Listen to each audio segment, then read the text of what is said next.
And hello, and welcome everyone to the comic multiverse, where the worlds of nerd meet. We've been away for two weeks, Matt, doing other stuff, but we're officially back now. We are. And in that time, a lot has happened over the last couple of weeks, but yeah, it was nice Yeah. to have like a little break. Yeah, it really is. Going live every week, getting to see the fans is a lot of fun, but sometimes it's nice to. Well, I wasn't going to say phone it in because we still did a lot of work. In fact, hey, be sure to stick around near the end of this episode because instead of what we read this week, don't worry, we will talk about metal. You'll get an interview segment with Comic Uno. Patreons already saw it. But she has a new book coming out she wants to talk about. And also, too, hey, while I'm shilling for books, don't forget our buddy Justin. He has a Kickstarter for Red Knight that I will also have down in the comment section below. He paid to have an ad spot on there, so I wanted to be sure that everyone heard about that. And if you have something you want to promote, be sure to write me an email, and for $50 we can make it happen.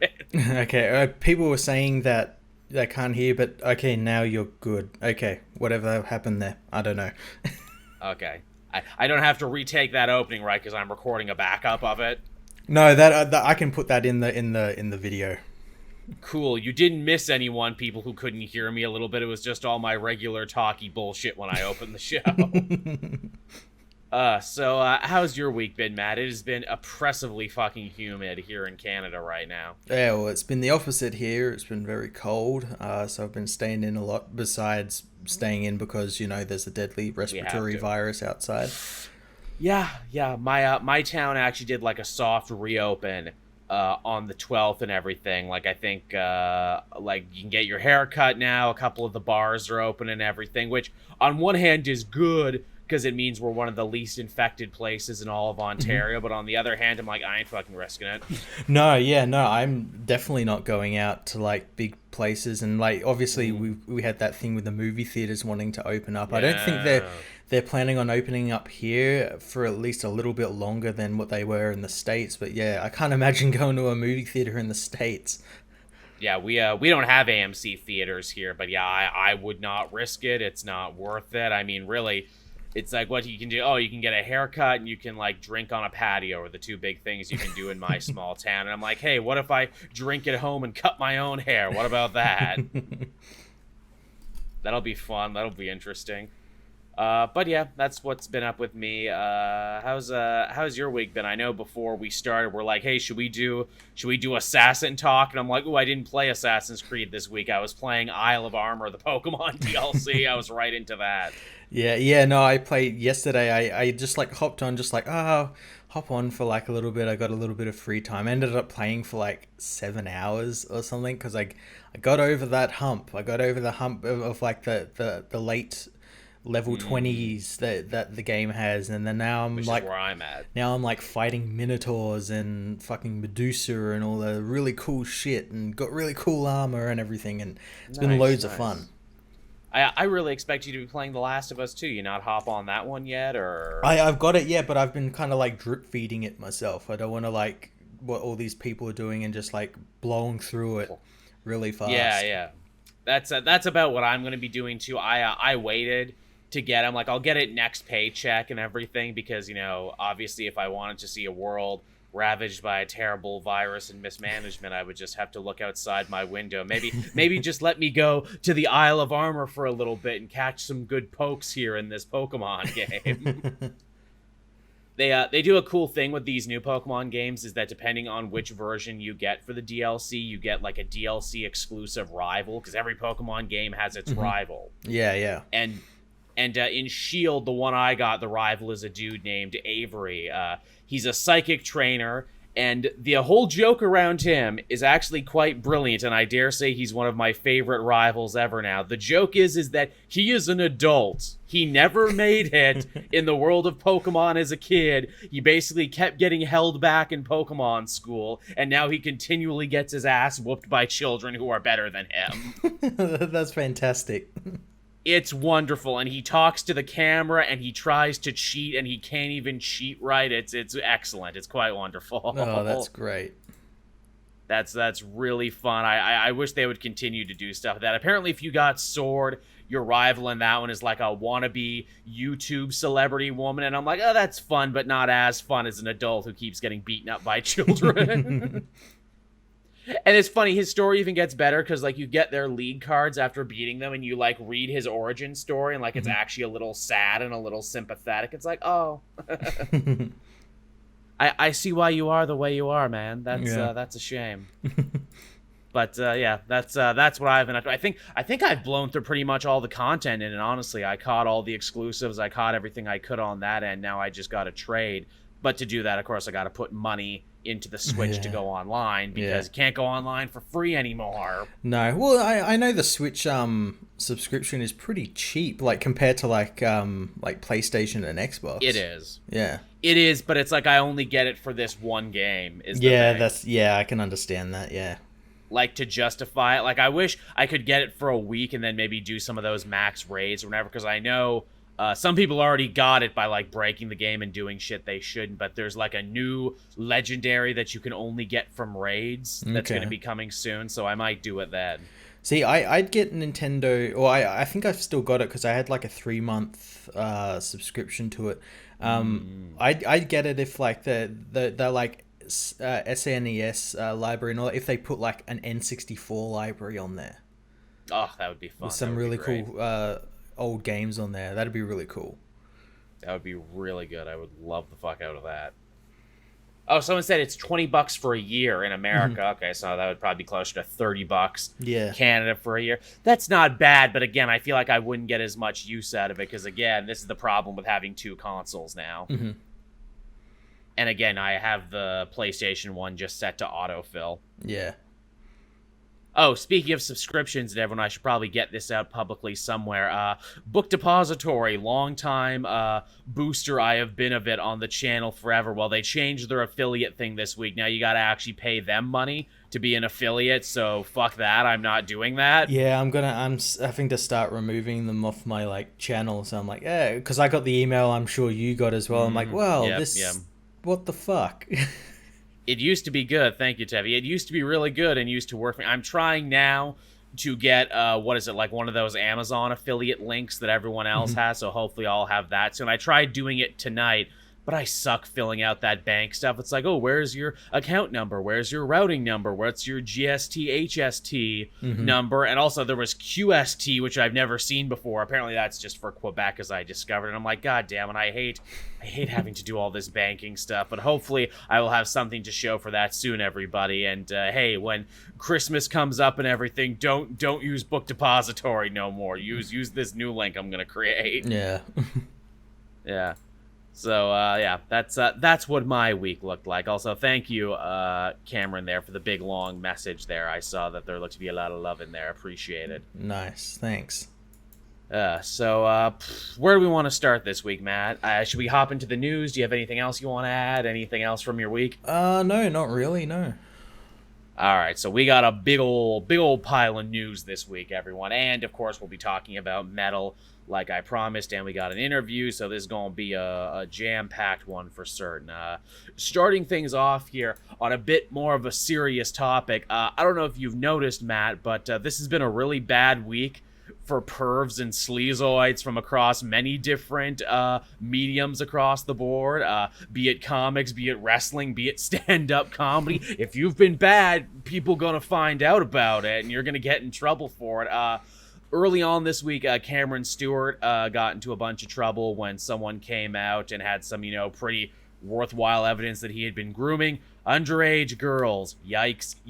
Especially yikes because, the only real book I knew him for was that New 52 Batgirl of Burnside book, and Motor Crush, 2 books exclusively aimed at young girls. Yeah. This week proved that there's a lot of fucking comic creators are fucking sex weirdos.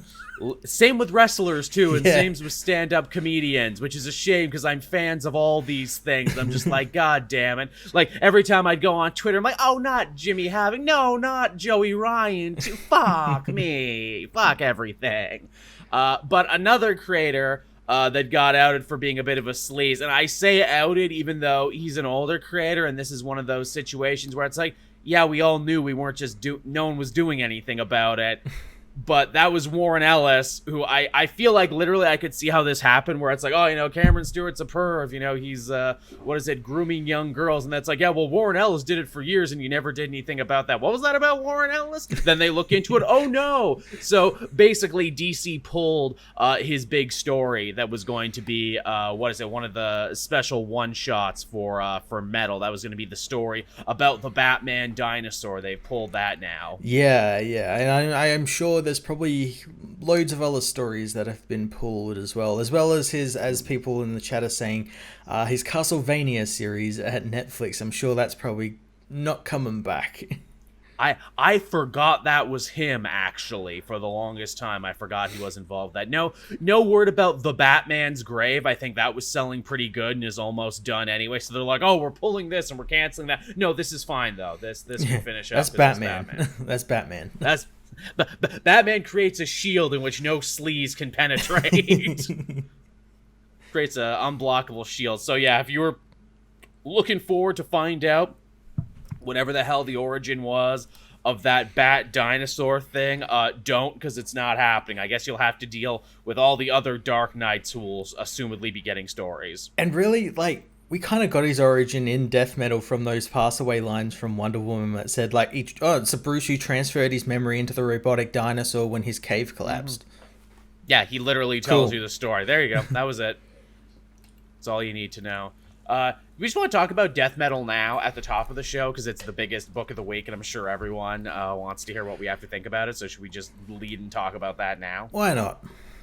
Yeah, sure. What'd you think of death metal, Matt? It was fucking awesome.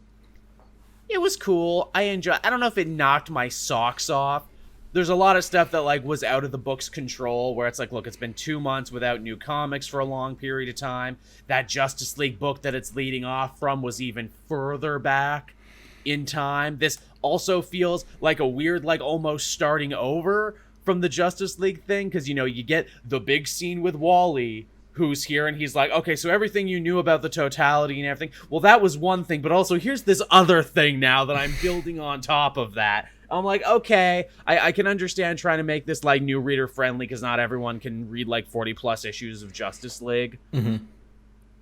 But again, I'm just like, all right, this is fine. I can deal with it. I will say I like what they did with the Batman Who Laughs, and that is he has come down with a major case of self-awareness. Yeah, his first line is I know you're sick of me. I thought that was pretty cool. I'm like, okay, Scott, you listen. That's good. I like that. Hey, I bet you're all getting pretty sick of me now. And then they fucking kill him at the end. Yeah, well, kill him, quote unquote. Quote unquote. Because there's literally a moment when I'm reading this, I'm like, this is just Secret Wars in the DC universe. Batman took over the world and cut it up into different fiefdoms, and it's all themed and all crazy and everything, and the Batman Who Laughs is God King Doom. Oh, no, wait, they went a different way with it. I do like that the world that it got cut up in, it's shaped like a bat, and it's called the DCU. Mm-hmm. Yeah, that is funny. That's really cool. This, again, what is it? Snyder has always been flirting with this idea of being really meta and really self-referential in his work, but this by far is the most meta thing he's ever written. Oh yeah, the book opens with Sergeant Rock talking to Batman and us. Yes, directly. And that he's kind of losing his mind and everything, and to where literally they're like, okay, so there's two forces in the universe. There's crisis energy, which I like he used crisis energy because he didn't actually create that. Joshua Williamson created crisis energy. It's paying off. My reading of Flash is paying off. I'm sure that must have felt really friggin' vindicating, where it's like, look, there's crisis energy, which is the bad energy that tears us apart and breaks up families, and it's everything bad you don't like in comics. And then there's the other energy, and that's the good energy that, is legacy and connects us all. Yeah, through generations, and it's the connective energy. I wonder if that Generations line was supposed to be there because Generation Zero and everything else was supposed to be a thing, but now it might not be anymore. Because, literally you could not have asked for a more meta read, where it's you have the bad part of comics that always make them reboot and cost more, and the good part of comics over here. I'm literally just, melting it down to these two things. And I'm like, all right, if this is just going to be a meta fest, I'm glad you're throwing down the gauntlet and be like, this is the story, everyone. Yeah, I'm glad he got that all out of the way. Yeah. But yeah, it's definitely interesting. It definitely has taken a number of turns. I was not expecting it to turn right away. Guerrilla Fighter Batman with a Black Lantern ring and a trench coat. That's pretty solid. Yeah, an invisible trench coat he got from Zatanna, and the Black Lantern. I like how they built up that Black Lantern with the story of like the field that was like an old battlefield from the Revolutionary War, and of course Bruce. That's why he brought the ring there to resurrect all these like Civil War fucking like soldiers and shit, and it was so cool. And of course, Jonah Hex leads them. Yeah.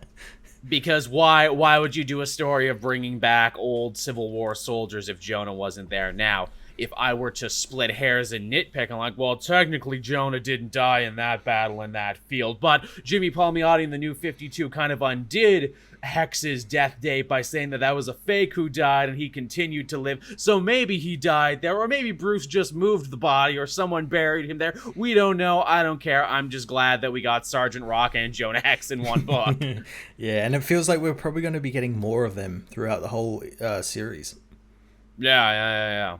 But yeah, it's interesting. It's kind of cool. I hope moving on from here, it continues to throw curveballs, because like I know there was a lot of people. It's like, well, this feels a lot like the first Death Metal does, or the first Dark Knight's Metal. It does, yeah. Well, as well as it's meant to be a direct sequel to that, yeah. So it kind of makes sense it would be that, and as well as like it's being friendly to new readers, so it's kind of got to retread some stuff.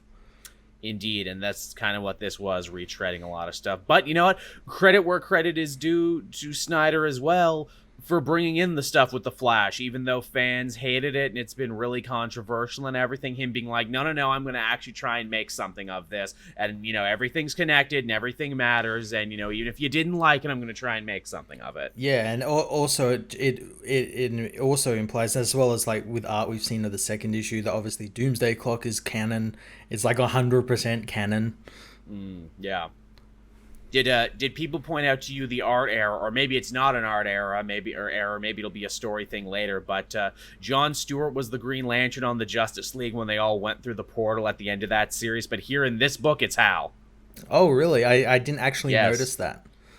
Two people pointed that out to me, and I'm like, oh my god, you're right. Was that an art error, or is that like, no, the timeline was broken, so they changed? I mean, well, that's like you can make that excuse for everything, that like, yeah, because time splintered, like, maybe that was like a Justice League, and that just had that, and there's maybe another one that didn't have him or something. I could also see it, too, just being a very simple art error where it's like, okay, draw the Justice League. It's Batman, Superman, Wonder Woman, Green Lantern. They don't specify which Green Lantern. It's like, oh, we're down to the crunch. Okay, I got to do this now. Yeah, maybe. And just no one caught it. Yeah. Because that book was the rarity where it actually was, John Stewart instead of Hal Jordan. Yeah. But, so yeah, that's Metal. Metal's pretty cool. It didn't knock my socks off right away, but I'm definitely going to take the ride with it, and there looks to be a lot of interesting tie-ins. Yeah, well, speaking of tie-ins, this book implies, because of, like, what Wonder Woman's plan was, that the tie-in Trinity Crisis is going to be required reading. Because that book is about her enacting her plan about going back to all these crises in the dark multiverse and gathering up that energy. Also, hey, dark crises actually mattered now. That's pretty cool. And they actually all have a reason to exist. And Wall even says, Perpetua, she, tried to forge a universe out of crisis energy, and the dark multiverse is the source of the most crisis energy, because crises are just going on forever there and not stopping. Yeah, and that's where the Batman Who Laughs come in. It's actually really well done. Yeah, I mean, everything connects. You cannot deny that, everything doesn't connect in the series. Not at all. Yeah. So that's good. Some more good news coming out of DC. Milestone might not be as dead as we thought. Obviously, if you've listened to the show, a topic near and dear to my own heart is the fate of the Milestone characters. Milestone is an imprint, and just the frankly hilarious mishandling of it as a brand. Back like 5 years ago now, they said, oh yeah, we're bringing Milestone back. It's going to be great. They had covers. They had creative teams. They were so excited about it. The only problem is that they didn't actually have the rights to be doing any of that. And they kind of went around Dwayne McDuffie's widow to do this. Yeah, they fucked over a widow, or were going to. And then they got taken to court over it. Some news came out this week. They were talking to Denis Cowan about it, who kind of seems to be the new figurehead of this Milestone deal, which is interesting because 5 years ago it was Reginald Hudlin, who was taking point on everything, a guy who is supposedly very hard to work with both in comics and in Hollywood. Now, flash forward, this lawsuit is done, Hudlin is nowhere to be found, and it's Cowan who's leading the charge. Yeah. It feels like someone's head had to roll for this, and his was the head that rolled for it. Oh, yeah. Where it's like, okay, you're out now, Reginald, which... Again, he always seemed like a bit of a slimy ne'er-do-well anyway, Hudlin. Like, again, if you watch that really great Robert Kirkman documentary about Milestone and its history, which you should, he just kind of seems there like he's got like a shit-eating grin on the whole time. Like, oh yeah, and we're bringing it back, and it's going to be great, and I get to be in front of it because, I was there originally, and I became a big power player in Hollywood, so I get to, throw my weight around, basically. But apparently it's been settled. I will admit, when Cowan talked about it in the interview, and it's like, oh yes, the settlement has been reached that pleased both parties, if you can believe it or not. A lot of what was said was untrue. And I'm like, you still sound really fucking bitter, actually. For someone who says that both sides were ultimately happy, you don't sound happy. But Milestone will be coming back now. They're actually going to be moving along with this. Jimmy Palmiotti, of all people, actually tweeted saying he's involved with some of these new projects now, which is quite cool. Obviously, he was a dude very instrumental in Marvel Knights and a lot of other stuff, and just a good hand to have in general. Absolutely, yeah. I'm looking forward to seeing what this eventuates into, because right at the moment we've got like a really good opportunity to like bring them back in with like at the end of like Death Metal, which will obviously lead to like a reboot. Definitely. And you could do add them into like the Justice League and all these teams. I'd love at some point just to see like a Superman Icon book. Oh, that would be super fun. I mean, Static, like there is so much love for Static out there, and DC and Warner Brothers have just been leaving money on the table for decades when it comes to Static. And that's one of the books they promised, and one of the ones we're probably going to be getting. And actually, hey, Static showed up in a really cool thing DC put out this week, in a celebration of Juneteenth, and obviously in support of Black Lives Matter and everything else. They had a really cool cover of all of DC's most prominent African-American characters. They were kneeling and throwing up the fist, and it was like all their names written across the American flag. I'm like, that's a really good image. If I could get a poster print of that, I would hang that. That's a really good image. That's what you do for like the cover for the book. Yeah, that would definitely be a good cover for, Milestone Reborn. Even call it that, yeah. Yeah. Or Milestone Rebirth. Yeah. Just call it what it is. And yeah, they're promising, like, you're going to get Static. You're probably going to get, like, Blood Syndicate and Hardware and all the other stuff you remember. They also say they're going to try and do some new stuff, which is fitting, too, because I wouldn't want it to just be a nostalgia thing. It's like, hey, do some modern shit. Yeah, well, I can see them incorporating the characters they have at the moment, like the Green Lantern from Far Sector, Sojourner, Naomi. Yep. You could incorporate all of them into Milestone. Yeah, I think that would be very good. So yeah, Milestone is going to be coming back, and I think we can all agree now is kind of the perfect time for Milestone to come back. We need them now more than ever. Absolutely. So the planets aligned in the best way. Now, moving on from there to some Marvel news, Immortal Hulk is going to be ending as of issue 50. The artist kind of let it drop. That's insane. That's pretty cool that they got to 50 issues. Yeah, I mean, a lot of people were heartbroken by this. Like, oh no, 50 issues. Why are they canceling it at 50? No, they're not. It's ending under its own power at 50. And again, I can respect what is it, Ewing to be like, look, this is the story I want to tell. It's going to take 50 issues to tell, and then once I'm done, I'm done. Yeah, 50 issues is a solid number for a solid run, and that doesn't count. They're going to be doing, like, again, a few more one-shots and a few more tie-ins as well. Yeah, that's really cool. I got to go back and read some of these. It's wonderful. It's one of the best books on the shelf right now. I think it's Ewing's masterpiece. I really, really do, and the most interesting the Hulk has been in a long time. I do not envy the person who's going to have to write the Hulk after this. I was just going to say that, like, yeah, like, I feel sorry for the person coming after because they've just come off this amazing run.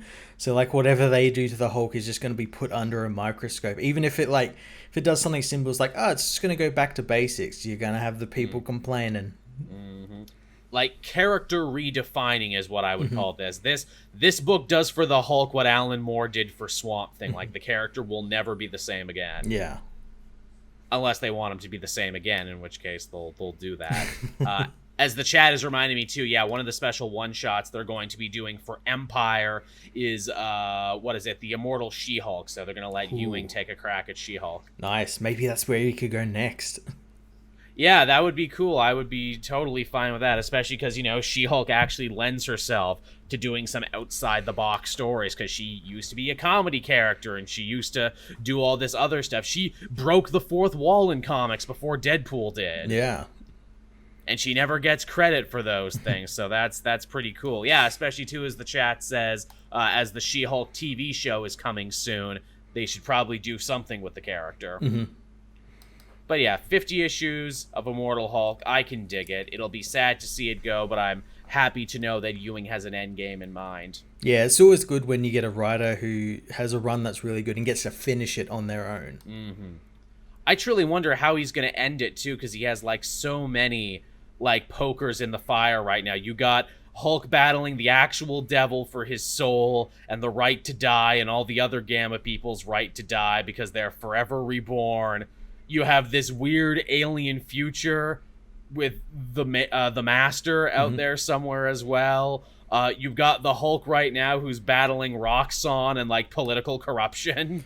Yeah, well, like, the end game sounds like it could only be, like, the death of Bruce Banner, the death of the Hulk. Yeah, when the Immortal Hulk is no longer immortal, yeah. Yeah, that just seems like where it has to go.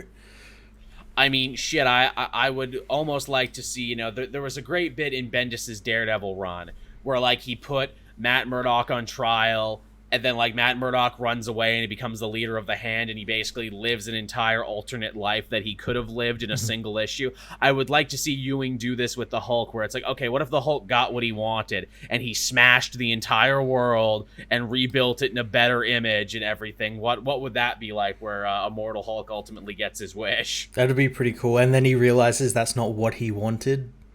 Yeah, or it doesn't work out the way he thought it would, something like that. Yeah. That would be very cool. So, yeah, there's your Hulk news, everyone. Sad to see it go, but happy that it was as great as it was. Mm-hmm. What else do we have here? Ooh, I alluded to it before, but let's bring it up again. DC is going to be dropping Generation Zero from its free comic book day offering. Yeah. Just to note, this is the free comic book day issue. There wasn't anything mentioned about the actual Generations No, event. but this was supposed to set it up and everything. This was supposed to set up 5G or whatever, and now it's gone, and now DC doesn't even mention 5G anymore. Is it safe to assume now that after 3 months of sitting on their hands and not doing anything and really thinking about it, they're like, you know what, maybe this was a bad idea? Probably either that or it's going to be rejigged into something else. Right, that could always be true. They could always just change the name. Because I was totally different. fine with it. People weren't totally fine because Mawali West. Yes, of course. But like everything about it like seemed very interesting, especially like the fact that we'd be getting issues that were each a generation, like Wonder Woman's first appearance, Superman's first appearance, like trying to hammer out a timeline. Yeah, I actually like the idea that we were going to get some type of concrete timeline, mainly because like it would stop comments on my videos. Where's this take place? Where's that take place? I mean, my problem always with, establishing a timeline is like, okay, you've established a timeline. How long until you break it? Because you always break it, because you can never stick to a timeline, so why are you even bothering? and that's not a problem with this story. That's just a problem with comic books and writings in general. Oh yeah. Is what it is. And yeah, I mean, the art was nice at least. You know, we got Batman in his blue cape and Robin. That was fun for a minute. Some nice Francis Manapul art. Yeah. Manapul hasn't been doing as much recently. I'd like to see him come back and do some more stuff. Yeah.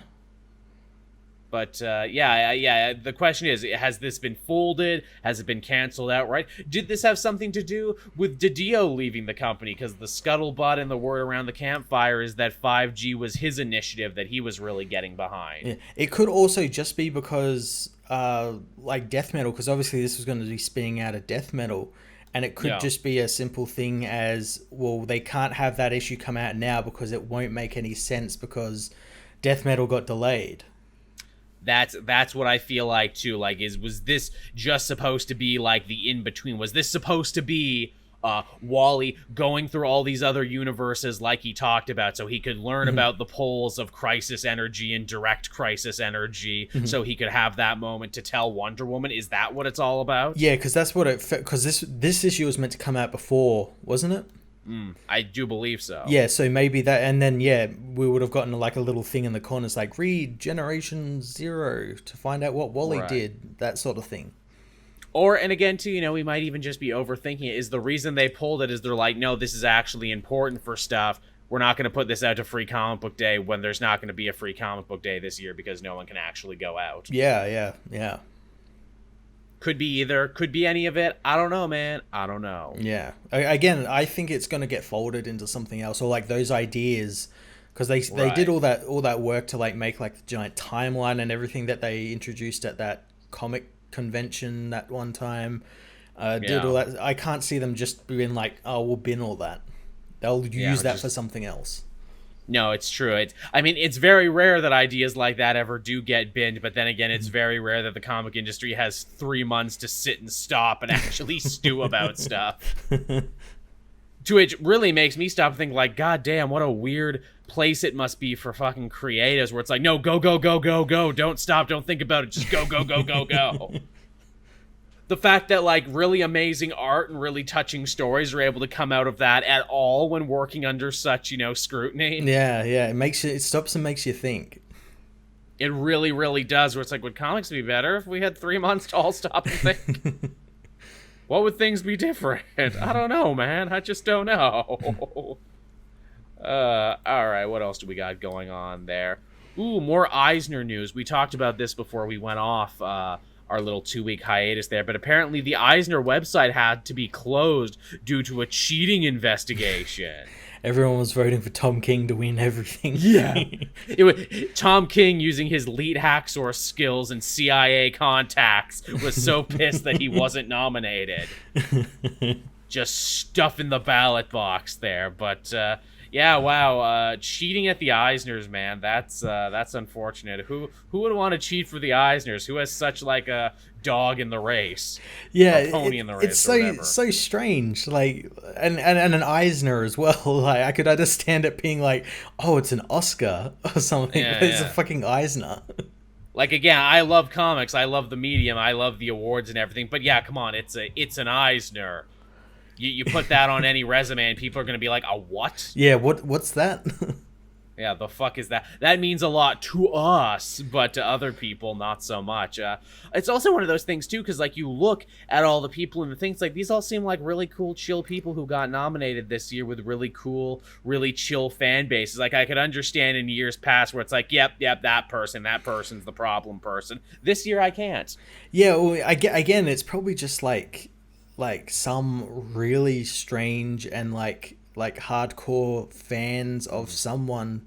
But as you said, like, I don't know who, because like everyone, like I've seen the fandoms of all these people and they're all pretty chill. Yeah, pretty solid, pretty easygoing. Yeah, but so the site's closed down for now. As they try and investigate and try and get to the bottom of this. When the winners are ultimately announced, we'll be sure to tell you all about it. Yeah, I wonder if they will reveal. They should just like shame who's like, okay, this guy is like fandom was like fucking cheating. Make him walk through the streets. Not literally now because no one can go out, but make him hold a bell on Zoom. Shame, shame, shame. We are shaming you. All right, what do we got from that? Here's something I wasn't really expecting. More DC comic news for you. DC Comics and Spotify are going to be teaming up to create original news story podcasts. So basically audio dramas. Now, I feel like we talked about this like a long time ago, like ages ago, like there was rumors of something like this happening. There was a Wolverine one that Benjamin Percy did. And it's surprised to see just such a delayed reaction for DC to be like, hey, we can do audio dramas too. Oh, they're delayed whenever it comes to anything other than comics. Yeah, we can do it. We can do it 9 times. Yeah, I mean, this is cool. You know, the audio drama is coming back as someone who works in the audio field. Thank you, Ultimate Darkslayer. Just saw that there. Yeah, I mean, you know, as someone who works in the audio field, someone who talks into a microphone, I can respect what it takes to do a good audio drama. Oh, yep. What stories though do you think you could tell, because comic books are obviously such a visual medium? What do you think they could do here? And they say it's original too. It's not like, oh, we're going to be adapting some of your favorite stories. Like, this is all going to be new from the ground up shit. Well, we know for one it's going to be Batman and Harley Quinn stuff. So of course, the pillars. Yes, the 2 pillars of DC. So yeah, they're held up on 2 legs. I mean, you could do like a really cool Batman one where it's like his like detective journal, and it's like tales from his journal, and it's just like his audio logs that he reads to the Bat computer. Right. I mean, Superman is ready-made for this too, because he had a very popular radio show for a long time. Yeah, maybe not do it as Superman, maybe do it as like Clark Kent, and it's like it's like the Daily Planet is branching out. Make it really meta. Ooh, I want what is it, Clark Kent doing his own version of NPR, This American Life. Just him interviewing people. Now it says here, you grow what, sir? Sorghum? Yes. The question, he has his own podcast, but it's just him being like Joe Rogan. Giving out bad advice. Bad advice. Now I don't wear a mask personally, but Vic Sage, you literally wear a mask. It's why you have no face. Oh yeah. Well, still, it's emasculating. Now I have some white supremacists, some men's rights activists, and some neo-Nazis we're going to be talking to for the next little bit, and I'm just going to go, yes, yes. Also, Duncan Trussell is here to drop some acid with us and smoke some DMT. And here's Bill Burr to tell me off. Yeah, really, man. Speaking of Bill Burr, what is it? I watched that F is for Family show on Netflix. That's actually pretty funny. Burr's own comedy for me has been hit or miss, but F is for Family is genuinely pretty solid. It's really great. It helps that animation is such like a community process, so you know it actually refines and concentrates his comedy. Yeah. Into something that's pretty solid. Also, too, I watched that King of Staten Island movie, and he's in that as well. He's great in that.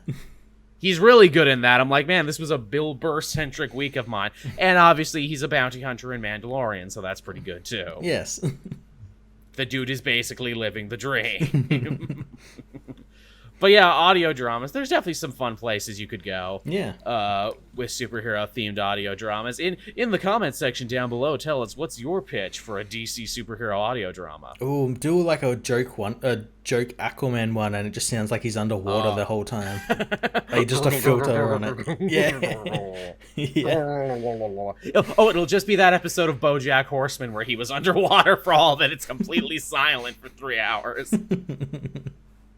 Man, I wonder if they would get like recognized voice actors to do it, or if they would stunt cast with like actors. I know. Nolan North would do all the voices. Nolan North, he'll be there for everything because he's the Northman. Yep. Troy Baker will be his backup. Of course. You know, them hanging out together. Hoarding all the jobs. I forget which one of them said that, where it's like, hey, you know, I really want to make it in the voice acting industry. What do I do, Nolan North? And he's like, wait for me and Troy Baker to die. It's true, though. It is so fucking true. And that's why I think I said that like a couple of weeks ago. It's like, with this new generation of consoles coming out, I was like, can we get like more like a variety in voice actors that aren't just like Nolan North and Troy Baker and everything. That's why I hold such a torch up for Ashley Birch, and not just because I have a massive crush on her and always have, but the fact that she's actually a new voice you get to see and shit, and that she's basically self-fucking-made. She went from doing silly videos on the internet with her brother to actually getting cast into some pretty giant-ass productions, both movie, TV, and video games, of course. Good on her. Also, too, you got to be Troy Baker or Nolan North, or you got to be in really good with those Critical Role guys, because between, like, the 6 of them, they also get cast in everything. Yeah. And, like, they just don't act, but they're, like, producers, too, and, like, guys who run, like, what is it, the voice acting thing? Like, oh, you guys got a nice little voice acting cartel here, don't you? Just keep casting your friends forever. Like, what was it? What is it in The Last of Us? Ashley, what's her name? Oh, God, what is in it? I know the one you're talking about, though. Johnson? Yes, Ashley Johnson, who does, like, a million things. She's on Infinity Train, and she's great and everything. She's the voice of Ellie, and then they're like, oh, here's our new character, you know, the anti-Ellie, who she'll be going up against. And who's the voice? Laura Bailey? Well, yeah, of course. Of course. They're friends in real life, and also she was also the lady who got cast in everything before this. Can't get away from Laura Bailey. She's in everything. Oh, is she actually Gwen from Ben 10? I didn't know that. Huh. Again, she's in everything. Very talented lady. And they're all married to each other, too, is the other thing. So it's a whole... It's just like 3 households control all the voice acting. Yep. What I'm really saying is I want to be invited into that group, and I want cool friends. Without a word of a lie. I just want in on some of this shit.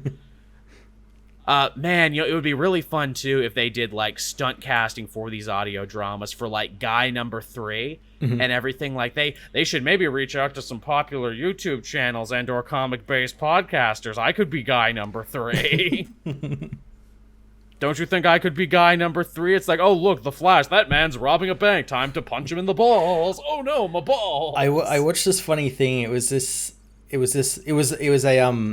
a voice actor he does like bit parts like what you're saying, and he got a part in was it the recent Final Fantasy remake, and he was streaming the game to see where he could find his voice, and he found his voice, and this is a white guy, he's the whitest guy you know, and they gave his voice to a black character. Oh wow. So there's always the problem of that happening. No, that's true. You're absolutely right. That is something.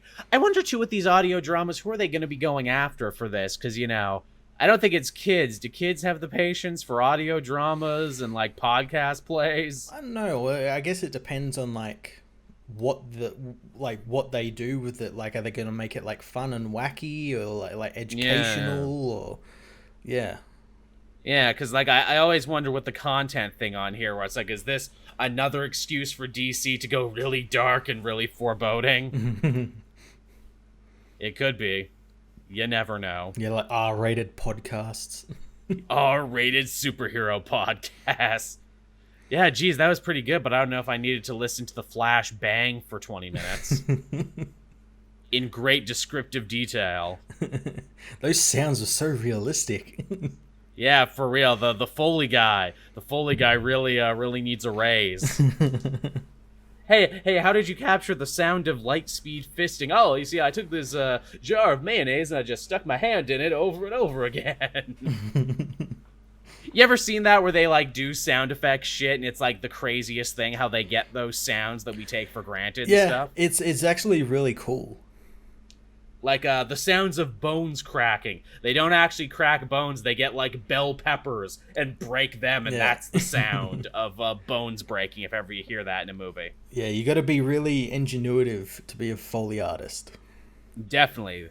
Unsung heroes, those Foley artists. Our hearts go out to them, and they never get the respect they deserve for creating sounds we all take for granted.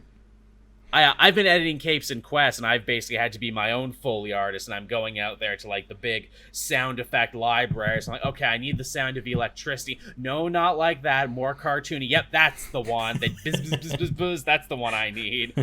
And I'm an idiot here, too, sitting trying to write shit into the like bar up top, and I'm like, okay, electricity, but buzz buzz buzz buzz buzz.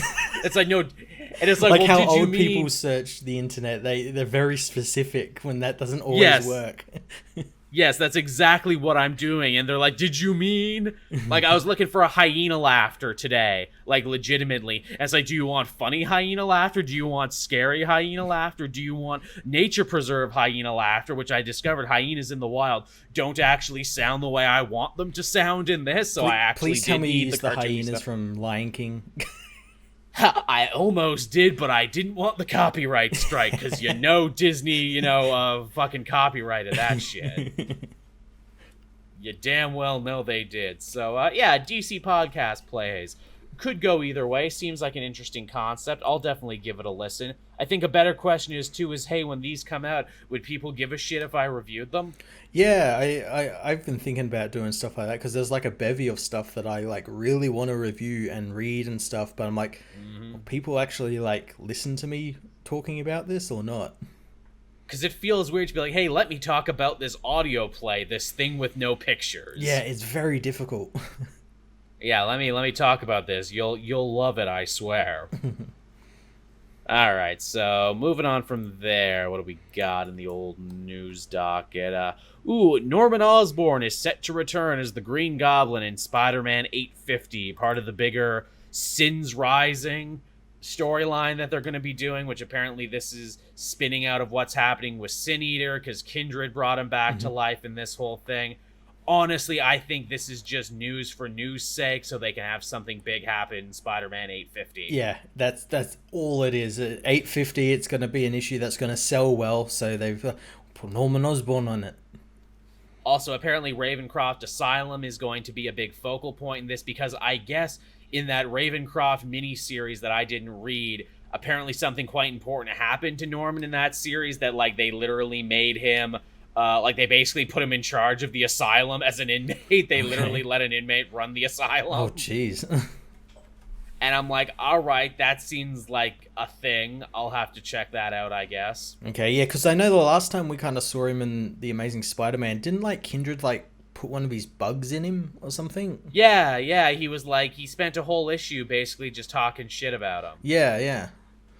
Which strengthened the thing there where it's like, no, we promise it's not Norman. Yeah. Though it is someone Norman knows, though, and apparently Norman hurt this person as much as they hurt Peter, because why would they stop and talk mad shit to him for like 20 minutes? Just because you can. Norman Osborn can't get out of prison, so you might as well. I know my buddy Sal there for the longest time. He's been saying forever that he thinks Kindred is actually Harry Osborn, but not the Harry Osborn we have now. The old Harry Osborn that got deleted after One More Day. I could see that. Because, like, he had died and stayed dead, then suddenly he just showed up alive again. Mm-hmm. So wouldn't that be something? I mean, to me, I think it fits too nicely is the thing. Like, it fits too well. Yeah. Well, there's like a couple that fit too well. Because the little we know about Kindred is he doesn't like Norman Osborn. The Kingpin knows his voice. They really don't like Spider-Man, but they also don't want to take it out on the people around him like Mary Jane. And Kindred occasionally also kind of talks like a jilted lover, too. Mm-hmm. Yeah. Which, of course, a lot of people have thought, well, maybe it's Gwen back alive again. Maybe it's Jean DeWolf, because obviously the Sin Eater connection and everything. Again, I don't think it's going to be any of those. I think it's going to be something weird and out of left field. Yeah, it has to be, because Nick Spencer, it's going to be something that's going to be really creative and something that's going to piss off a lot of fans. But, it's Spider-Man fans. They're pissed off already, so... Yeah, I mean, as we have said before, Spider-Man fans, they're like Kiss fans or Star Wars fans. They love everything and hate everything simultaneously. I had the theory, too, back in Hunted, which it hasn't come back again, where I'm like, ooh, wouldn't it be fun if Kindred is actually like a split personality of Mary Jane, which is why she got shuffled off to her own miniseries to explain why she's not around when all this bad stuff happens. Yeah, and you had that part where she's like asleep and there was like the bug on the bed and everything. And Yeah. which was like a reference to like the rat from the original Kraven's Last Hunt, but also kind of like, oh, I'm here with you, Mary Jane. Yes, I'm here with you, Mary Jane, because I'm always here with you. I'm in your head. I'm like a personality that developed from years of being neglected by Peter and everything. Yeah, neglected or like put through like trauma and stuff. This is her way of dealing with it. Yeah, and like it makes sense too with everything like Kindred has been saying, whereas like, you treat the women in your life worse than everything. They come out like me basically, and I bet if I was a supervillain, you would pay more attention to me. Ooh, I'll just become a supervillain then. Or that's my theory. It could be wrong. They make a solid point too, again, in the Kindred issue where he's talking mad shit to Norman Osborn, that there was a party at Peter's house and Kindred was one of the people there. Yeah. But we don't know who that could be. I know some people too said Flash Thompson maybe, because he's been dead for a bit, and that would be an interesting way to bring him back to life. It would be, yeah. But I have a feeling that like if he were to come back, there'd be something involved with like the Venom symbiote. Yeah, it should probably be in the Venom book, and also the voices in the timeline doesn't match up to the shit Kindred's talking about. Yeah. Because Flash died recently. Yeah. And this guy, from what they say, that he was a human soul who went to hell and became a demon at some point, where it's like, okay, well, then I'm assuming it takes a long time to move on up in the ranks and become a demon. Yeah. Also, wouldn't someone like Gwen and all these other people be too pure to go to hell, so assumedly it would be a bad person? Assumedly. I don't know. Yeah, I'd love it all just to be revealed this is all just like some master plan of like Mysterio, and Kindred doesn't actually exist. That would be some straight up Hush shit, where again Quentin Beck's like, no, this is the greatest trick I ever played. Yeah, that'd be so fucking awesome. And even then they kind of went back on that too, because he's like, no, I brought you back to life, Quentin Beck, after you killed yourself. It's like, no, but I was in hell, wasn't I? Or were you? Or did you just illusion yourself to think? It's a hell of a thing. Again, there's a lot of places they could go with that. Uncle Ben would be a little too obvious. Oh, that would actually be pretty cool, just because the salt. It would literally be in DC when it's like, oh, we brought Jor-El back and he's a villain now. Yep. That's literally what it was. I'm trying to think of what other interesting things. Again, because he's such a continuity junkie, Spencer, it could be someone completely from left field, someone that existed but who you never saw coming. Oh, he brought back the big man. He's like, nope, it's definitely not the big man. It's definitely not Ned Leeds. It's definitely not all these other red herring characters. Yeah, Carly Cooper was another red herring. They could do the whole Murder on the Orient Express thing. What if Kindred's not one person, but several person? I've seen that floated around, yeah. We are kindred to you, Spider-Man, but we are also kindred to each other. Mm-hmm. That would be interesting, that Kindred's not a person, but a group of people. Yeah. Which I think in this day and age is the only way you can do an unmasked killer twist and actually have it make sense. Yeah, I guess so. And to have people not guess it, especially in the world of comics where everyone is so, detail-oriented anyway. Mm-hmm. I feel like that should be a big video we should do at some point. I should get everyone together and be like, who could Kindred possibly be? The top 10 theories. That would do fucking good, because top 10 videos always do. Oh, absolutely. They're creatively bankrupt, but very popular. And I know, because even I fall down the watching the top 10 list thing. And you think, they're easy to make. No, they're not. They're a pain in the ass, actually, because you got to write 10 segments, keep them about the same length, and then you got to hunt down 10 different, footages and panels and everything for it. It's actually a pain in the ass. It is. It's a huge pain. Yeah, it's a huge pain in the ass. That's why when people are like, oh, it's really easy to fart out top 10s. No, it isn't, actually. Again, I can't believe some channels, that's all they do. But, so there's your Spider-Man talk, everyone. Norman is coming back as the Green Goblin. What was even the last good Norman Osborn as Green Goblin story? I can't think of it. I can't think of it, and I doubt many fans could actually think of it either. I even tried to think back, what was the last one that I even remember? And then I thought, no, that was wrong. It was when he, as Norman Osborn, was selling arms to Silver Sable's country, and it was like Norman Osborn, the arms dealer. I'm like, oh yeah, he wasn't even Green Goblin in that story. Yeah, he hasn't really been Green Goblin for a while.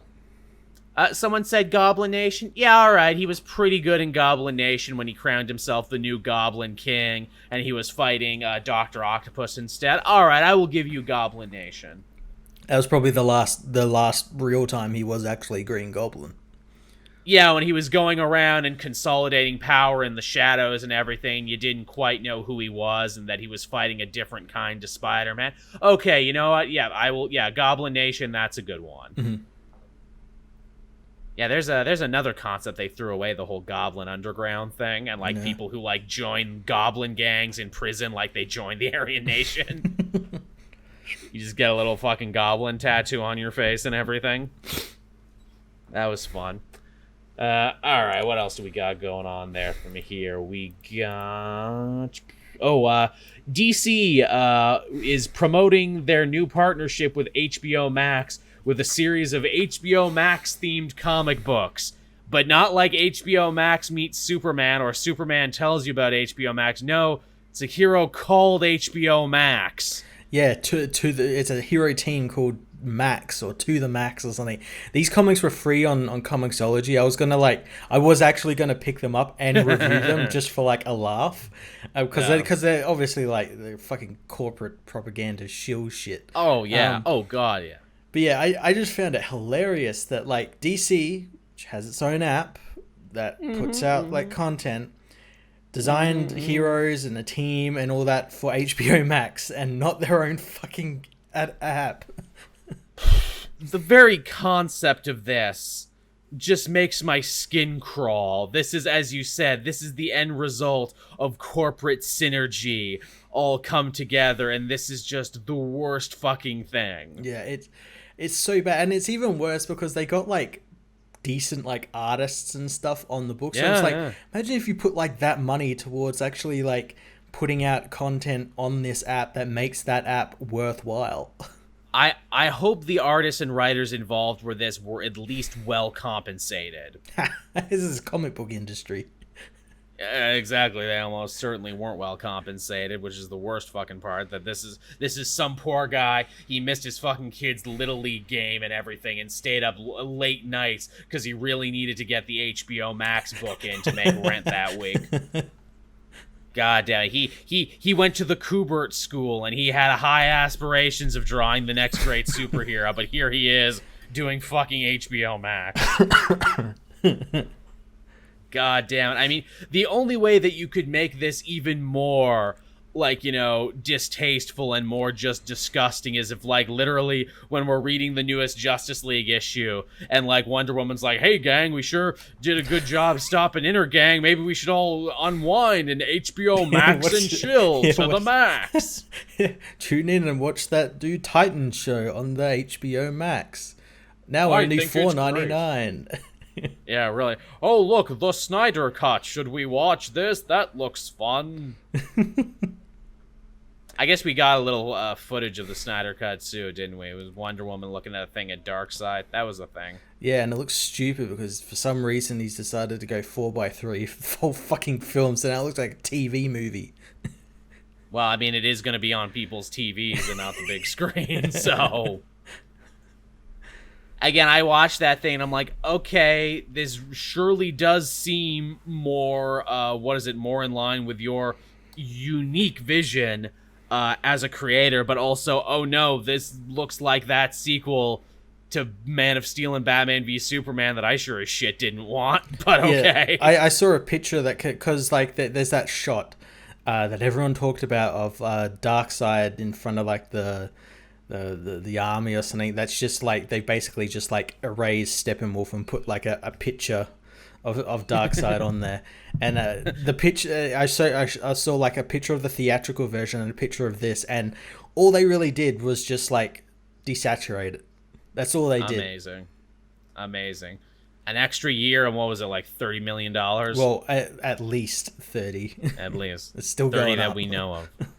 Amazing. It was all worth it, everyone. We could have taken that $30 million and made anything else, but you demanded it. Could have made 30 small projects.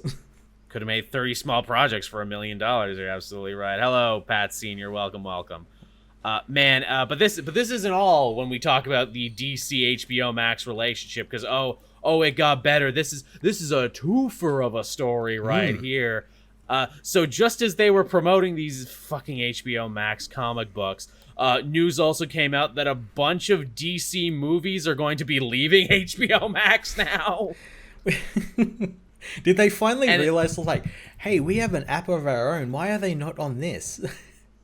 It hasn't even been out for a full month yet. Yes. No. Yeah. And yeah, people are like talking about like all the problems with it, and it's already losing people. This is the penultimate, Matt. This is the end of the app Cold War that we all saw coming, where everyone tries to be Netflix. Everyone puts out apps, even if they shouldn't, and they don't work well. And because, it's all a fucking game of whack-a-mole when it comes to rights. You try and get an app, but it doesn't have the things you want because it reverts somewhere else. Literally, the future is just going to be Netflix, Hulu, Amazon, and whatever the fuck else it is, just juggling properties back and forth now forever.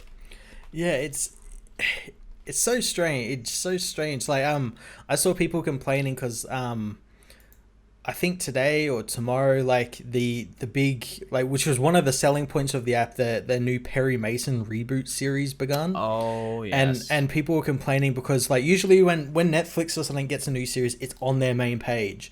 Apparently you have to like go and find, like, type it in to actually find it. There was no mention of it anywhere on its main page. That's a shame. Which is really strange because that was like a high budget like series that the HBO was like advertising before all this shit went down. It looked expensive, yeah. I think, Ultimate Darkslayer took the words right out of my mouth. I'm bewildered by this decision. Yeah, bewildered is an excellent word to describe all of this. Also, you brought up Perry Mason there, too. I wish my grandma was alive to see that, because she was a big Perry Mason fan. And that's all I thought about. The trailer made me sad, because I just thought of my grandma who wasn't here anymore. I'm like, oh, she liked that. Oh, really? They punched a bunch of money into it, and it's going to be on HBO Max? All right. Yeah. Just dumb, boneheaded decisions, and I think let this be an example for everyone. Don't be an early adopter of any of these apps ever. No, yeah, at least wait like a little bit. As people are saying, Disney Plus barely has any content. Yep, I actually just quit my subscription to it because the Mandalorian gallery thing finished up last week. So I've got nothing else to watch on it until whenever these Marvel shows come out. I like putting Simpsons on in the background, and they have some cute animal shows to decompress. That's why I haven't signed out of it yet. Fair enough. Also, too, they have it to auto go, so I forget when they take money from me. It's just the mouse slowly picking my pocket every month. Oh, that'll be $9.99. Okay, I can spare it, I guess. That's fine. But yeah, just boneheaded decision after boneheaded decision. But I hope you have HBO Max if you want to watch season 2 of Doom Patrol. Yeah, that's very strange. That it's going to be on there, and it's going to be on the app as well. But like, there's none of that. Like, oh, it's going to be delayed on like the DC app for like a day, so you got to watch it on HBO if you want to watch it early. Kind of like how CW and Stargirl are doing it. Yeah. So like, it's basically like, well, watch it on one or the other. It's gonna split like the fan base. Such a dumb decision. And again, is this? I can only assume this is AT&T's doing, where they're like, hey, well, we want to be in the app's arms race. We want to beat Netflix and Amazon and Hulu.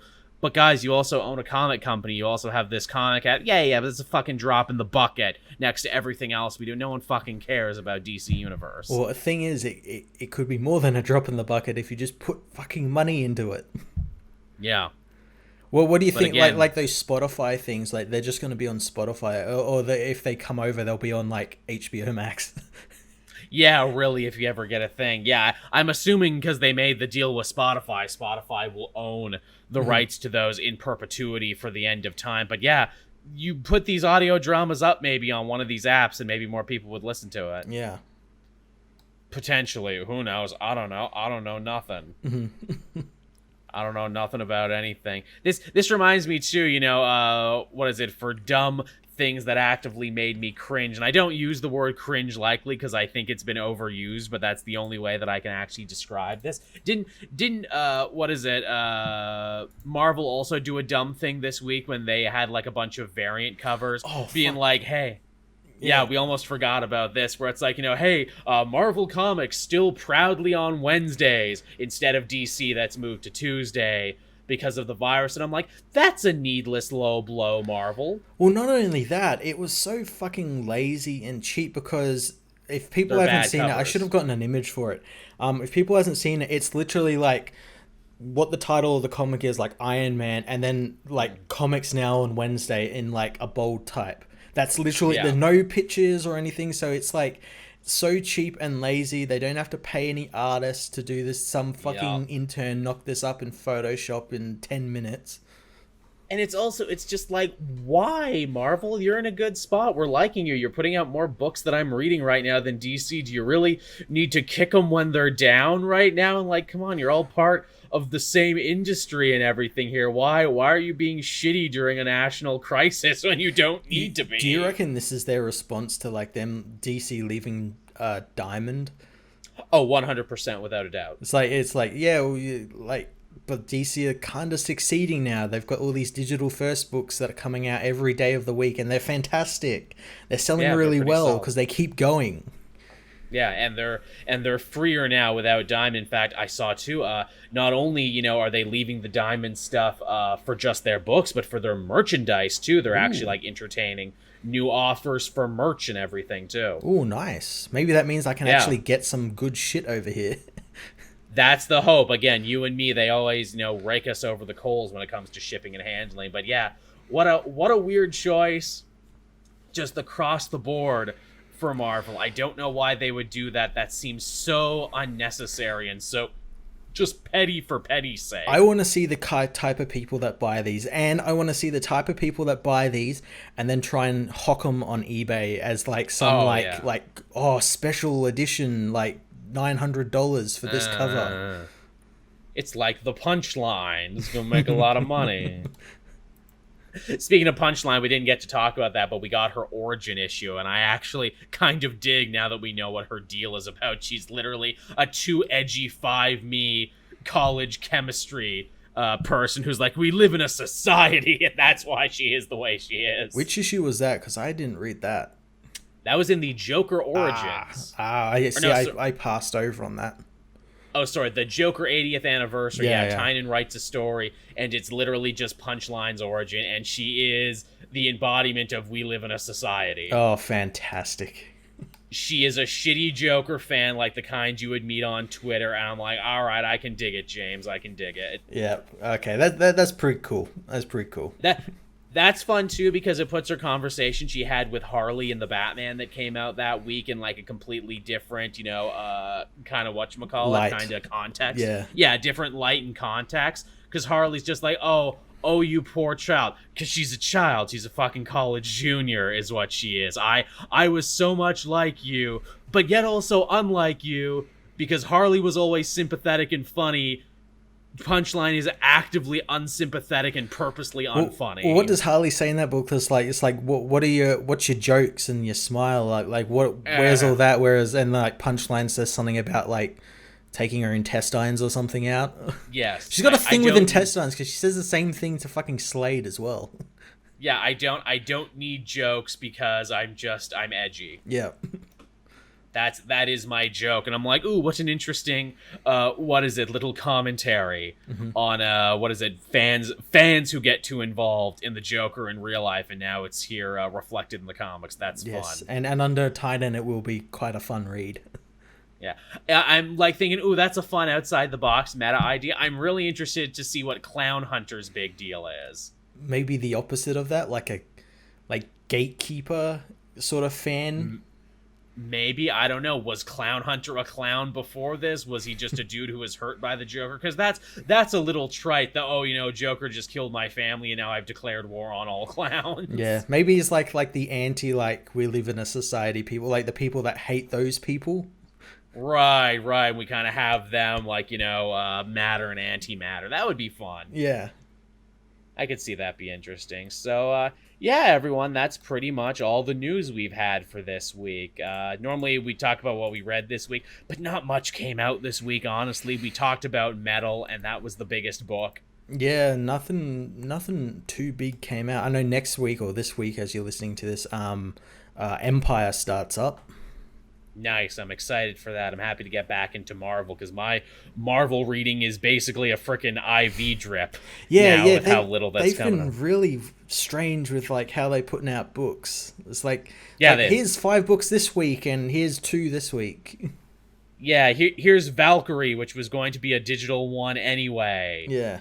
But here it is for you to read, and yeah, it's very strange. But yeah, I'm excited for Empire. I always like contrasting and comparing the different events, and I mean, we couldn't be asking for 2 like completely different events in death metal and in whatchamacallit, Empire. Oh, someone said no talk about the Miles Morales game. Not much to say. It looks cool. We get to play as Miles. That's awesome. We'll talk more about it when we see more. Yeah, once we know more about, especially like the PS5, like, yeah, I'm sure we'll know more. And we did talk about the PS5 kind of in our Ant-Man review. In our commentary. Yeah, not enough people listen to that Ant-Man commentary, which is fine because, you know, I did it for a patron who was really generous and really wanted it. But if you want to hear Matt and me go in on the PS5, you gotta go and listen to it because we talk about it there. we hit it in the thing.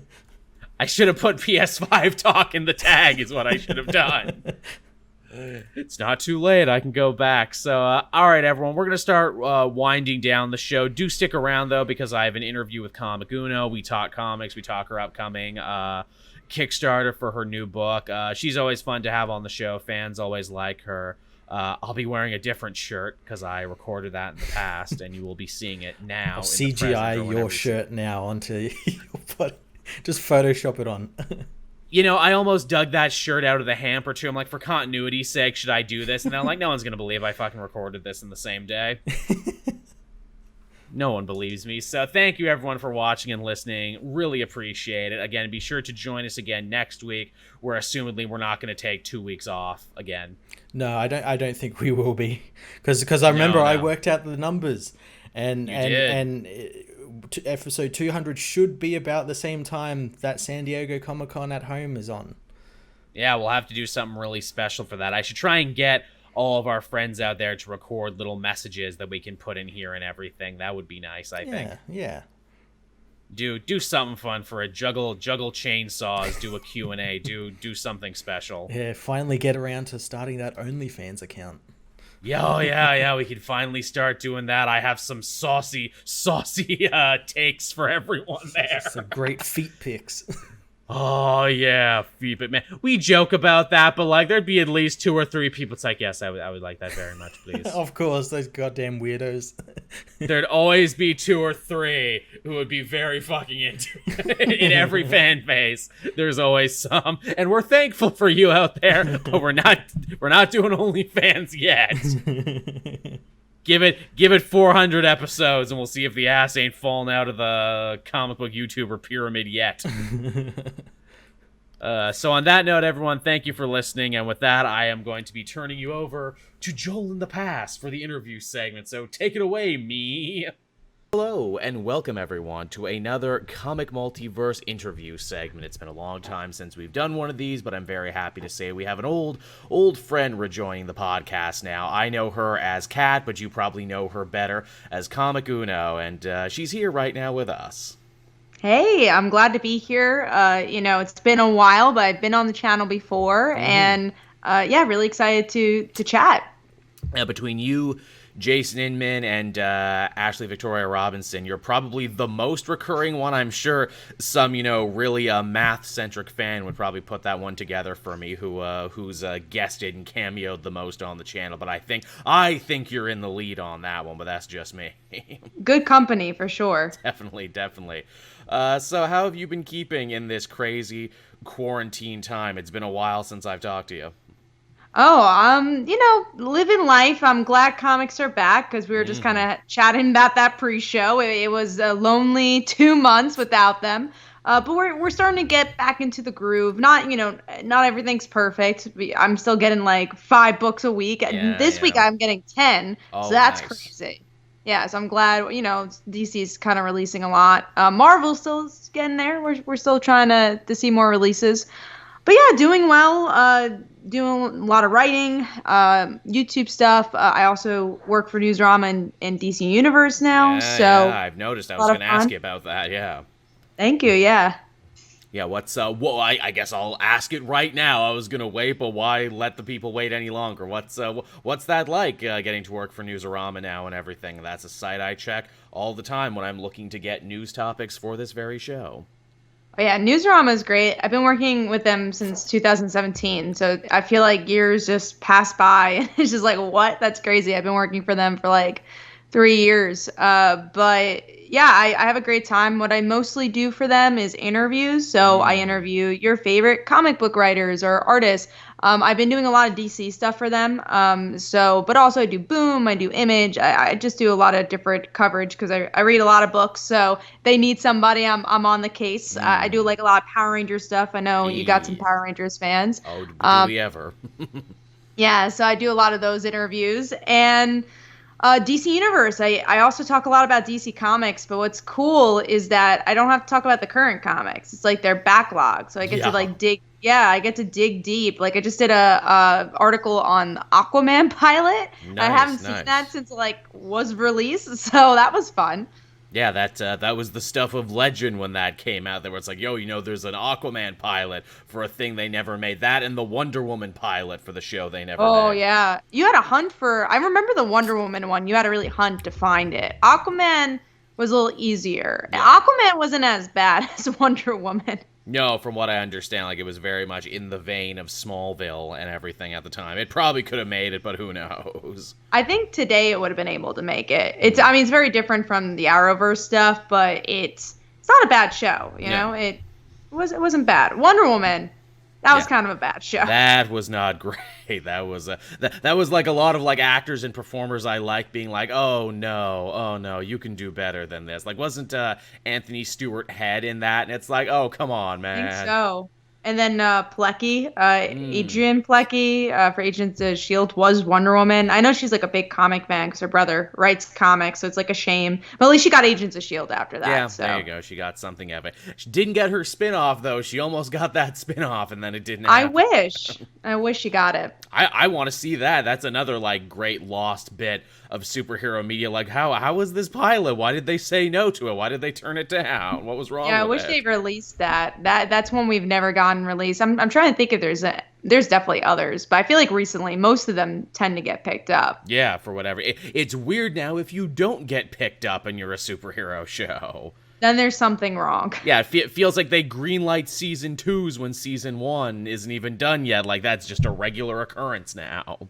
And maybe that was the problem with shows like Batwoman, where, chaos happened with that show, and it's just like it got greenlit maybe too soon. Who knows? But like I was talking to this about Matt on the show as well, where it's like, you know what? I think when you break it down, losing Ruby Rose for all of these years now that we've had the CW DC universe, if that was your biggest, roadblock, if that was your biggest disaster, I think you've been doing okay, all things considered. That was the bad one. Yeah. And also still really excited for season 2 to see like what they do. I'm a huge fan of Legends of Tomorrow, and I hated season 1. So. Season 1 is so awful of that show. Like, again, like, I love Legends now. I'm like, no, it became the best one. It's hilarious. It's one of the best shows on television. But to really get the joke, you have to suffer through season 1. Oh, exactly. For sure. I mean, if you really want to skip season 1, I won't judge you, but you should, I guess, give it a shot. But at least watch the other seasons. Like, it's a truly, like, magical thing to watch that show, and I would have loved to have been in the writer's room at that moment where it's like, okay, when did you know that it was the right choice to veer into comedy and be like, okay, we're a comedy now. We've been failing as a drama. What if we just become super self-aware, and what if it just becomes funny? Yeah, I agree. And also just like all those actors having the range enough to be able to shift. Oh, yeah. That was pretty cool. It is really cool, yeah. But one day I will get someone from the Legends writers room in here, and I will be sure to ask them all of these questions. You should. They're chill people. Definitely on Twitter and stuff. You check them out and hopefully get an interview. Yeah, they have a very good feed. Now, obviously, coming on the show wasn't just to catch up and reminisce and talk about fun stuff. You, on top of all the other things you do, being a YouTube personality, being a newswoman as well, you also are a writer, and you have a brand new Kickstarter out right now that you wanted to talk about, something very near and dear to your own heart. Yeah, I do. So I have a Kickstarter going on as we record this. And it has 10 days left. It ends Thursday, June 25th. And it's about a high school girl. Father left her, become a full-time superhero. Everyone in the world loves him except for her. And then she inherits his abilities. And in the most recent issues, we've been getting to see Jim, who's the superhero, and Casey, who's the teenage girl, kind of reconnect more. Maybe she realizes her dad's not too bad. And this all happens when, in our issue 5 cliffhanger, we find out Casey's mom was the villain the whole time, and she works for the KGB. So this whole issue is going to kind of unravel, how did she keep this secret? Who is she? Because she's kind of been hiding in the shadows a bit. We haven't had her in the story as much, but she is the villain of the story, and there's a lot of twists and turns to come. Nice. Now, this isn't your first rodeo when it comes to Kickstarters. You've done this before. You've been on this very show talking and promoting all your different projects. I guess an important piece of information that I'm sure people are chomping at the bit to hear. What advice would you give to people doing their own comic Kickstarters? Because it's become quite the avenue now for young creatives to get to tell their story and everything. And I think you'd basically be a black belt now, I think, after all the ones you've had funded. What can you tell us about that? Oh, yeah, for sure. And it's very interesting to see the comic industry changing because of COVID and everything going on with Diamond. I see Kickstarter being a big place, and it's so interesting to see bigger creators and smaller creators being able to live in the same pond. But my advice, I get a lot of people asking, write a script, write your thing, make sure everything's done. Don't get it half done and be like, oh my God, how am I going to finish this? Make sure you research, that way printing and again colors and letters, and there's all so many different things besides just writing the script, especially if you're doing it by yourself and you're an indie creator. You kind of become everything. You become the PR person, you become the editor, you become the publisher, and you have to talk to all these people and figure out how to make a profit doing so. So yeah, my biggest advice is A, figure it all out, figure out what it takes to make a comic, but then B, if you have figured it out, make a fan base. Don't launch willy-nilly, I would say. Just make sure you have a nice looking page, images, look at other pages that are successful and how they look, not just text block, because honestly those tend not to get funded unless you're a big name. But make sure you do your research on Kickstarter and make sure people know who you are before you launch a Kickstarter. I mean, I was lucky enough, I had the YouTube, I was doing this a little bit beforehand, so I had a built-in fan base, but not everybody's lucky enough to do that. Or you could even, try the YouTube route, do that before you get into your comic.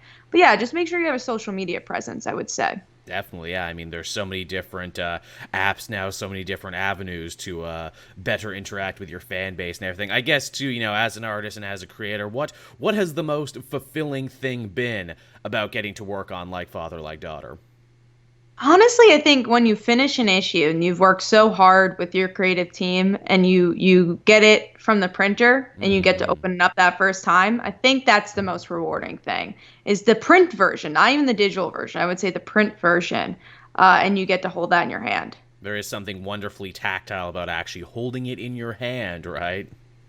Oh, for sure. As someone who loves physical comics, that is for sure.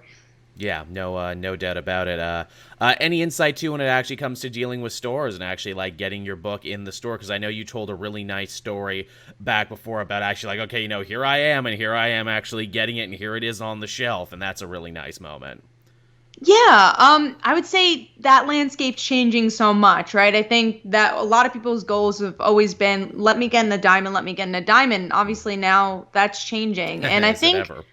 Oh, exactly. And even like, Marvel, DC, no one knows what the future of comics is. And it's interesting, like as critics and as YouTubers, we get the question all the time, what's the comic industry going to look like? And I think they expect us to have an answer. Yeah, and it's like, we have no information. Yeah, the answer is I have no clue. I didn't think it would look like this at this time this year. I'm going on the same ride as you are, everyone. Exactly. And if you ask a writer or artist or anybody, they would say the same thing because they really just don't know what's going to happen. We don't. But yeah, going back to what I say, make a relationship with the retailer themselves. So don't expect to get in 100 stores, but if there's a retailer that is indie comics friendly, make a relationship with them and see if you can get a comic on their shelves. And also I guess a thing that you should know is that they do take a percentage. So kind of understand, what your profit's going to be, what their profit's going to be. Can you afford to be in comic book stores is another thing. I think for up and comings, if you don't have enough copies and you haven't printed enough, like you have to kind of understand your budget as well. Yeah, as many would-be artists and many people, even on convention floors, would tell you, don't get into this business thinking you're going to be rich overnight, because you're not going to be. Oh, no, not at all. I think I've had so many people come up to me and it's like, again, how do you make a comic? And they don't expect they're going to pay anything. It's like, oh, no, I'm going to get, investors. I'm going to get my artist to do this for free. And it's like, no, you need to save up money to make your comic. It's just like any other business. You just have to save money and hope that you're going to make a profit out of it. Yeah, no doubt. And also, too, treat your artist nice. Again, we're talking to you more from the writer's side and everything. Tell me a little bit about the, the collaborative process when it comes to working with your artist, because I actually have some of the art up right now that people can see while we sit here and talk. Yeah, so with Follow Like Daughter, which is the Kickstarter comic, I work with Wayne Brown, who's the first artist I've worked with for comics, and I love working with him because we're both very honest about the product, and I really try to get his voice in the product. And I say we probably started that with issue 2. It doesn't start right away. You have to know the person, but we talk at least once a week, and I hear his feedback, he hears mine, and we really try to make something that's both of ours. And I think that's really special, and that doesn't always tend to happen. I wouldn't even say that would happen with all my books, and I don't think necessarily that's what artists want. But my relationship with Wayne, that's what we wanted for this comic. With They Call Her a Dancer, which is my other book, we have the first 2 issues out for that. It's going to be a mini series, and it's actually all done. It's actually all wrapped. I'm trying to pitch that around during COVID, so I couldn't pitch it around. So I was like, right when I was going to pitch it, COVID happened. So I'm like, well, I'm going to sit on this for a little while because it'd be a horrible plan to pitch this. But anyways, yeah, my other artist, I just gave him the script and he gave me pages, and if there's any corrections or anything, which rarely there were, he'd be like, cool. And we didn't talk story as much, and that's okay, and I think there's just different relationships you have with different artists, and that's what's cool to make different products. Right, yeah. I mean, the way I always looked at the writer-artist relationship in comics, where it's kind of like becoming a parent with someone, isn't it? It's like, we're going to try and split 50% of the work on this one, and we're both going to try and feel fulfilled, and, at the end of the day, it's about our creative child, right? Exactly. And it's interesting because with indie work, with the writers kind of coming into it, this is their creation, unless you're working with the artist and you literally created the story together. I think it's also interesting to see if a artist is more on the side of this is a work for hire, I'm just kind of doing this for the page rate, or if the artist is like, no, I want to be a full-time collaborator on this. Right. And again, I think that's something you just have to talk about as the process goes through. And I think both are really fun and really interesting to have. Definitely. As I sit here and talk to you, your your video thing here keeps changing sizes randomly. I don't know why. It's like really? It's like your power level is shifting and I need to contain all of you right now I'll take that. There you go. This is the creative process is just going all over the place here. Now, obviously, too, when it comes to launching an indie book, location, I'm sure matters too. And we were talking about the impact of COVID and everything. You're very New York adjacent, so I'm sure that must have been scary, and I'm sure that must have offered up its own hurdles and roadblocks and what have you. Yeah, no, this whole entire time it's been crazy, and I think it's been helpful not, right? And just going to the COVID stuff, not even talk about New York. I mean, New York, it's been definitely crazy. We just had, I think today it's 25 deaths or 35 deaths a day, and we're happy about that, and we're like, oh my God, that's good, very good for us. So, but yeah, it's a different atmosphere, and I think in some regards for quarantine it helps Kickstarters, because people are at home and they're like, I want to get something, and no comics are coming out, so that helps. Yeah. But in other regards, obviously it doesn't, and there's a lot of crazy stuff going on, and more important stuff going on than Kickstarter. And I appreciate anyone who takes the time to look at it, with everything going on. Yeah, see, you sound like a real busy individual there between your news work and your channel work and your creative endeavors. What have you been doing just to unwind and everything? What have you been doing that hasn't been work connected, if anything? If anything, well, during Kickstarter month, nothing, because that just kind of consumes your life. And when you're taking a break or sitting down and not working for work, you're just like, okay, I need to like push this page more, because if it's not going out, then, who's going to see it? Yeah. But on a normal basis, I would say stepping away from the computer, something before COVID, what I tried doing is like the weekend, I wouldn't really work on work stuff. I would maybe write some comic scripts and stuff, but I really try to like take a day for myself and go out and not deal with all that. But I think another thing is just which I should take my own advice, but trying to balance and understand that you need your own relaxation, your own to help your own mental health. So just trying to like take little breaks and understanding, okay, I worked for 5 hours. I think I could take like 2 hours, and try to balance that. And I like watching some good shows. It's been a while actually since I've been able to sit down and like binge watch a show. So that's kind of been nice to like settle down and watch something that's not work related. Yeah, it's funny when this whole quarantine thing started, everyone's like, oh, but imagine how much writing you'll get done, Joel. Imagine how many shows you'll binge watch. I've done maybe 2, and as far as writing goes, yeah, I've done a little, but nothing that I'm particularly proud of. I'm just like, is this something wrong with me? I'm glad to know that this is more or less just the human condition in general. Oh no, it's definitely everybody. I mean, I've been able to write a little bit during this quarantine, and again, Kickstarter has kind of been kicking my butt to not write, because it's hard to write and balance all that. And I'm gonna start writing again after Kickstarter is over.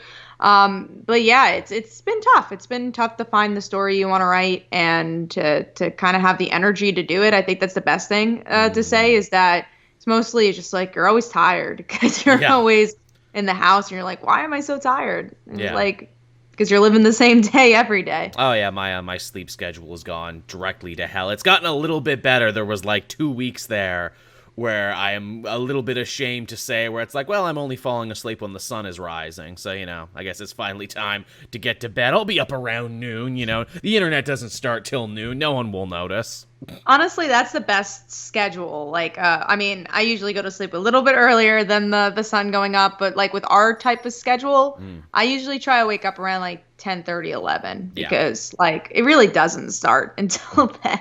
I set my alarm for then. That doesn't mean I'm always going to get up, and YouTube and Twitter and everything else has really spoiled me, where it's like, oh, would you like to preload or auto load a message or a video to go up? Yes, I would, so I don't have to be there. The amount of times I use the schedule button for YouTube, it's not funny. Yeah, it's been really solid. Speaking of YouTube, obviously, because you're a content creator too, just like myself. What's grinding your gears about YouTube recently? Don't you love having to fill out a little survey every time you upload something now? Isn't that great? Yeah, no, I'm not a fan that Classic is going to be going away and that Studio is here. It's not my favorite look. I don't know. I'm not a fan of it. I just feel like you don't get as much of the analytics are not always correct right away either. You have to like go into the analytics to really get it. And I don't even know how I'm going to upload with Studio. I haven't even tried. Once I have to go over that hurdle, I'll do it. Like once I can't do Classic anymore. Same. But yeah, things are always changing. You get used to it. I think we've been in worse times for YouTube, but yeah, I've been lucky enough. My channel has actually been growing since COVID, just because I've been able to shift my content a little bit and kind of figure out what I want to do with my content. But it's always a learning curve for sure. Yeah, I did enjoy getting to experiment and try some different types of videos. I got my D&D show together, Capes and Quests. I got that back. I started watching some anime. again, that people have been bugging me to watch and talk about forever because it's superhero themed. I did that. But yeah, I'm right there with you. I will move away from YouTube Classic Uploader when they drag me kicking and screaming away from it. Yeah, I don't know why they're doing it. I don't know what their reasoning is behind all that. Who does it benefit? I swear every time YouTube offers up a new change, it's like, let's make it a little harder and a little bit more annoying, and then maybe less people will want to become YouTubers. I think that's the real reason. But also I think for the studio aspect, it's because of mobile users, because they had that app and this is like what it looked like, and I guess they're just trying to make the mobile and the desktop similar. Not to sound like an old man here, but I've edited and uploaded my videos on a proper computer since 1966, and I'm not going to start uploading on a pad or a cell phone anytime soon. I agree. No, thank you. Yeah, I'm sure some people do it, and I'm sure they're very successful, but who just runs all their YouTube stuff off a phone or a tablet? It's hard, and applaud the people who are able to do it, but I use Premiere to edit my videos, so I'm not gonna edit my videos on my phone. It just that's hard, I'm a Sony Vegas man myself. That's what I was taught on, and that's what I've never moved from since, even though literally everyone else I know is on Premiere. Premiere, it's expensive to get though, so I can understand. I don't know if there's stuff you could do on iMovie that you could do in Premiere, unless you're like really, really past the beginner's level of Premiere. But I would say I'm a medium size of Premiere. I would not say I'm an expert in it, but I did communications in school, so they forced us to use Premiere, and so I know a bit about Premiere in that regard. But other than that, will not be a professional editor anytime soon. My justification is always like, look, this looks fine for me. No one's expecting me to do any cool camera tricks or, to be 4K or to be anything else. So, this is fine until I feel that it's not fine. Yeah. Whatever works best for you and your viewers, and sometimes it's nice to have something authentic, Definitely. I guess, too, obviously all your time is being focused on Father Like Daughter, getting this funded. It's Monday night as we sit and record this now, and you're very close to actually getting it funded. And it's funny that as we moved closer to this interview this week, I'm like, she's going to get it funded before I interview her. She is actually going to get this funded before I get her to sit down and talk about this, isn't she? Yeah, I was very happy. Literally today it happened. Yeah, today, earlier this afternoon, or maybe when I woke up, that's when it happened. And it was like 5,005, and I was so happy. And it's always great to get fully funded, because then the product's going to be real. And then now it's just to make the comic even better. Now all that was all for the stuff I put into the comic. All that funding is not profit. It is all literally up to the 5,000 point. Everything I did to create that comic. And now it gets to the point where you could hopefully make some profits and, again, get money to make this thing even better and make the franchise even better and get more people to read it. I guess the question is, too, after that, what's your next world to conquer? What's your next creative endeavor that you're looking towards? Definitely writing more comics is always my goal. I actually went and, if you thought I was busy before, I have a master's in TV writing. So wow. Congrats. So I have a master's. Thank you. I graduated last year. So I would love to, do more on that. I've been working on my portfolio to build that up a bit more and try to get some TV gigs as well. So I've been working hard on that, which is cool. That comics and TV are very married in many ways. Now more than ever. That's amazing. When you become a big deal in a Hollywood writer's room, can I please be your assistant when, the ass falls out of this YouTuber pyramid? Oh, hey, of course. If you want to be my assistant, that definitely would work out. And if you want to be a writer, I think that would be good too. Yeah, I aim low. I'll get you coffee. I'll walk your dog. I'll make your appointments. All that stuff. It'll be me and all the other assistants outside smoking, being like, man, come to Hollywood, they said. It'll be fun, they said. Again, anything else coming out on your channel? Anything else coming out on Newsarama you want to talk up right now? Again, just a big focus on the Kickstarter and the Dancer book, which we also have on Etsy, and we've been doing that. So hopefully getting that pitched around. YouTube, finally, my Comic Uno Best Comics of the Week is back, so I'm glad to have that on Wednesdays. I do a comic book podcast on Comic Frontline every Tuesday at 10, where we discuss comic news and the comics for the week. So if you enjoy those kind of conversations, we do that.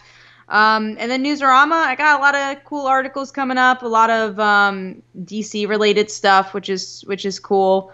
And same for DC Universe. I have a lot of cool articles that I've been able to pitch and writing up as we speak. A lot of the stuff for like the anniversary things, which is cool. So like Catwoman's been on the brain. So I did a top 10 for that. Working on some Green Lantern stuff. So yeah, a lot in the pocket right now, which is always good to be busy. Well, yeah, you sound very busy, but you sound just as equally fulfilled. I want to thank you for letting me take half an hour of your time here. Before we wind it down, though, and before I let you go, tell everyone your social media, where they can go to find you. Tell them where they can go to support this comic to get it funded, if it's not funded already by the time this goes up, which is very, very likely at this point. Yeah, you could go on Kickstarter, like Folly Daughter issue 6. I believe we also have a URL link, lfld.comicfrontline.com. I think is a direct link you could go to the Kickstarter. So check that out. If you want to follow me on Twitter and Facebook, I'm pretty active, especially on Twitter at Comic Uno. And my YouTube channel is Hayden Claire Heroes, but you can find me as Comic Uno over there. Wonderful. That sounds great. So everyone, go do that. Go check it out. I promise you won't be disappointed again. Thank you so much, Kat, for joining us. It's been too long. I'm sure we'll have you back on again in the future. And until then, everyone, thank you so much for listening to the Comic Multiverse. And I will be bringing this episode to an end for the second time. So until then, everyone, bye-bye.